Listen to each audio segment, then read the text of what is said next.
Hi everyone, I'm Mandy. Welcome to Souped Up Recipes. Today we're making stir-fried oyster mushrooms, the easiest and the most delicious way to cook them. This is my favorite kind of mushroom, and I think it tastes better than shiitake. Just in case you ask, yes, shiitake, enoki, and chanterelle will also work for this recipe. There are many arguments about whether you should wash your oyster mushroom before cooking. It really depends on how dirty they are. Discard the ends where they contact the substrate. Brush the visible dirt using a silicone brush. Give them a quick evaluation. If the surface looks okay, you can cook them from here. If you're not comfortable, rinse them with clean water as quick as possible. It's better if you don't separate the caps individually, otherwise they will absorb too much water and ruin the flavor. Shake off the excess water, and now you can tear the mushrooms into bite-sized pieces.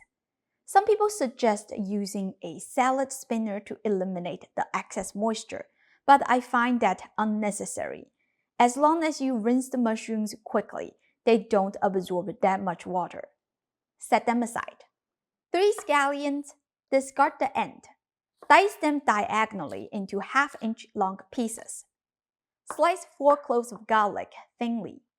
Add a generous amount of cooking oil to a wok, along with the scallions and the garlic slices. Stir over medium-low heat until the aromatics are golden brown. Continue by adding 1½ tablespoons of oyster sauce.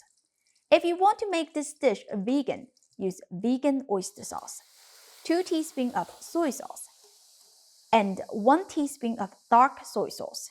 Keep mixing over medium-low heat until the seasoning is condensed. This is a classic scallion sauce. We use it to make Shanghai scallion noodles and scallion chicken. It makes anything taste good. Stir the oyster mushrooms over medium-low heat for a few minutes, or until they are cooked through. And you're done! What a simple and yummy side dish. The scallion sauce smells amazing. This tastes better than meat. This is so good. It's juicy, tender, succulent, and flavorful. Me alone can eat this whole plate. I hope you give this a try soon. As always, the printable recipe link is in the description. Go check it out. Don't forget to like and subscribe to my channel for more easy and delicious Chinese food. Thank you for watching, and I'll see you next time. Bye!